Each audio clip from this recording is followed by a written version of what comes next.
Olá, bem-vindos ao canal Diário de Literatura. Meu nome é Fabiano Timbó e hoje eu vou fazer um comentário sobre essa obra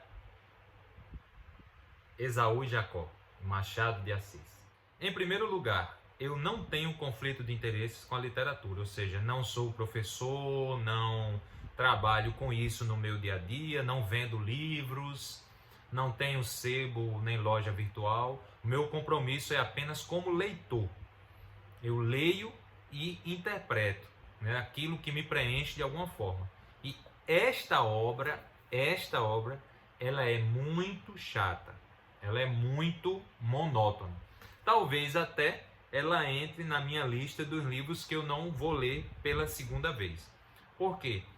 Machado de Assis não escreve como fez Dom Casmurro, ou então da sua primeira fase, Yaya Garcia. Não, parece que ele escreve numa tentativa de demonstrar ou descrever a mudança do regime da monarquia para a república. E aí usa essa história dos gêmeos, né, que não se chama Esaú e Jacó, para ir evoluindo a história, mas aquela coisa meio que sem graça. Enfim, eu não leria de novo essa história. Machado de Assis explica na advertência que esse livro se trata de uma parte da coleção do Conselheiro Aires. Ele tem 7 cadernos, esses cadernos são enumerados de 1 a 6 e o último é uma narrativa, e ele está escrito em cima dele, último. E aí, bem, quem conta é o Aires, a história, ele conta em primeira pessoa, as digressões são sempre escritas Machado de Assis se colocando como Aires, e o Aires parece uma pessoa mais velha, porque ele tem 7 livros, sendo 6 diários, e ele trabalhou e aposentou-se como conselheiro, ou seja, é como se fosse uma pessoa culta, né? O trabalho dele era esse, era dar conselhos. Então esse livro é achado de alguma forma, ou seja, essa narrativa ela é produzida, considera-se que seja o melhor da coleção. E se publica essa narrativa e o Aires sai contando essa história. A história começa quando Natividade e sua irmã Perpétua sobem ao morro para perguntar sobre os filhos da Natividade a uma cabocla, que era vidente e era tida na sociedade como uma pessoa que acertava as coisas. Mas a primeira crítica do livro é exatamente essa. Elas duas eram pessoas da alta sociedade e isso era uma coisa que não se fazia. Tanto é que o marido de Natividade, ou seja, o pai das crianças, ele preferiu consultar um espírita, uma pessoa mais entendida, mais culta, que pudesse lhe esclarecer a situação. E a cabocla acaba falando que esses gêmeos, Pedro e Paulo, brigavam já no ventre, coisa que a mãe sentia pelos incômodos da gravidez. Na sequência, esses meninos nascem, a infância não é muito conturbada, mas a partir do momento em que eles vão começando a ganhar personalidade, ganhar idade, eles começam então a fazer rixa. Mas parece-nos que Aires nos conta que a rixa principal é política, porque Pedro é monarquista e Paulo é republicano. E a todo tempo, Natividade, que é a mãe, tenta aproximar esses filhos através do amor. E no transcorrer dessa história, há uma pessoa a qual os dois se apaixonam ao mesmo tempo, chamada Flora, e que faz com que essa Flora, a presença dela, a existência dela, faz com que ocorra um acirramento dessa amizade entre esses irmãos. Enquanto esses irmãos, Pedro e Paulo, vão tentando a atenção dessa Flora, Flora mostra-se uma pessoa extremamente dividida. Quando ela está com Pedro, ela pensa em Paulo. Quando ela está com Paulo, ela pensa em Pedro. E quando não está com nenhum dos dois, ela pensa nos dois. Até que essa mente complicada de Flora acaba fundindo os dois e ela percebe que não pode ter os dois ao mesmo tempo. Ao mesmo tempo que também é perceptível que se ela escolher um, a guerra então vai estar declarada totalmente entre os irmãos. Enquanto a história vai se passando na tentativa de conquista dessa personagem, Aires vai falando dessa rixa política dos irmãos como se eles representassem dois pensamentos: Pedro a monarquia e Paulo a república. Só que é instalada essa mudança de monarquia para república. É motivo de briga entre os irmãos, eles não, em nenhum momento eles chegam às vias de fato, mas Paulo mostra sempre aquele caráter mais arrojado, mais inovador na sequência dos fatos. Em meio à evolução dessa história, Machado de Assis, vulgo Aires, começa a fazer algumas críticas irônicas à monarquia e à república. Então ele diz que a revolução no Brasil é como se estivesse trocando apenas de gabinete, né? Que as pessoas às vezes são as mesmas, só mudam as falas. Inclusive tem um personagem, né, entremeado nessa família, né, o Batista, em que ele nasceu monarquista. Mas aí o que é que o Aires coloca?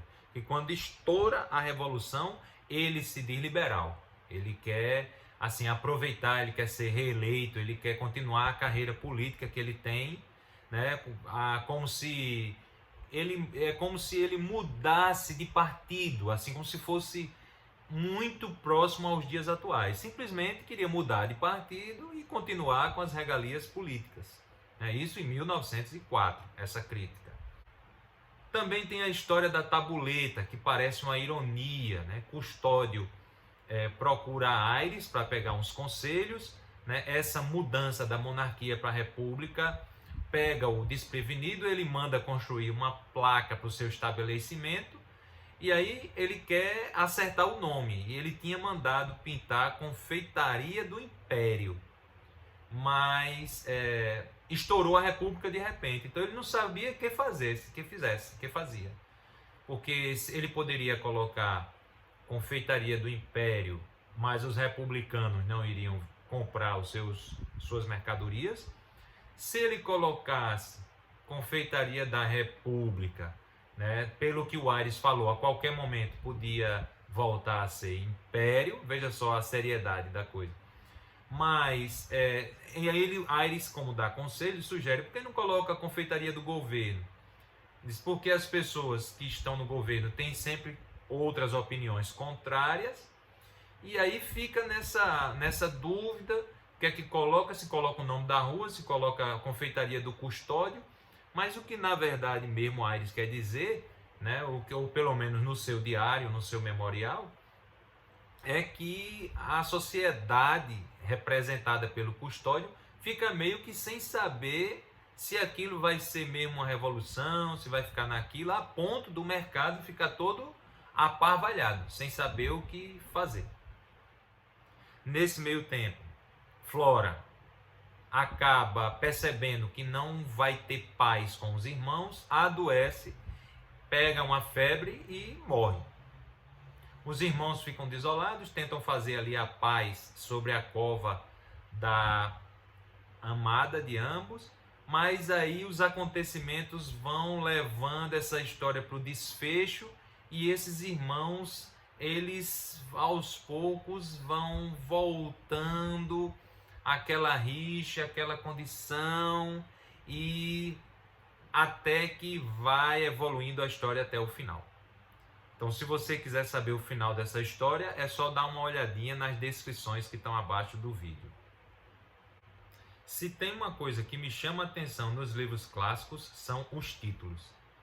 E esse título, Esaú e Jacó, pelo menos para a proposta de Machado de Assis, foi fantástica, porque é uma história do Gênesis, livro cristão, no capítulo 25, e vai que meio que contando, os irmãos já brigavam dentro do ventre, eles deram origem a duas nações, e os irmãos brigavam pela primogenitura, e não por amor.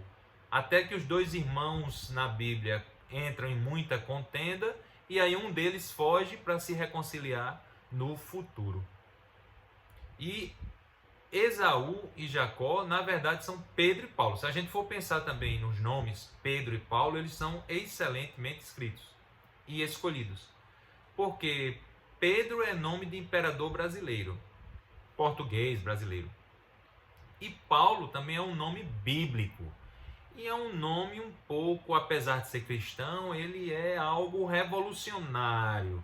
Porque quando a gente começa a estudar a história de Paulo, a gente começa a perceber que há uma rixa meio dele ali com a circuncisão, se deve ser circuncidado, se não deve ser, e que o cristianismo deve seguir por outra vertente. Então, Paulo é meio que revolucionário realmente, o que mostra, né, a personalidade do personagem pelo nome. Então, Paulo era sempre muito revolucionário, né, e muito da contenda, e essa história me parece que tem um contexto histórico forte, né? Dá para perceber como é o Brasil nessa época de 1904, e não vai muito mais adiante porque Machado de Assis morre em 1908. Então, esses anos anteriores a 1904, 20, 22 anos antes, né, até da instalação da República, você vê meio que uma dicotomização da sociedade, né? Parte dela é monarquista e deseja a corte, a permanência da corte, e outra parte já vem pensando nessa reforma da República.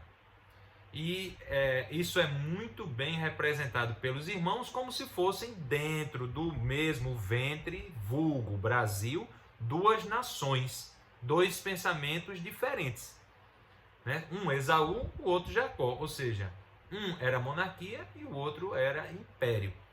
Então, o nome Esaú-Jacó, ele casa bem com a história, e o cenário é muito bem descrito por Machado de Assis, que não perde o seu toque irônico, e às vezes até tão irônico que fica legal, fica engraçado. Mas eu não recomendo que quem queira começar a ler a obra de Machado de Assis comece por Esaú e Jacó. Eu acho que esse deveria ser o último livro, depois das peças, depois dos contos, depois das crônicas. O último mesmo lá, se você puder deixar para ler depois. Ou até então, se você for escolher apenas um livro para entender, compreender, né, passear nas obras de Machado de Assis, não comece por esse livro. Eu não recomendo o livro porque ele é muito chato. Espero que você tenha gostado desses comentários. Aguardo sugestões de livros clássicos e não clássicos. A gente se encontra no próximo vídeo da próxima leitura. Um grande abraço. Até a próxima.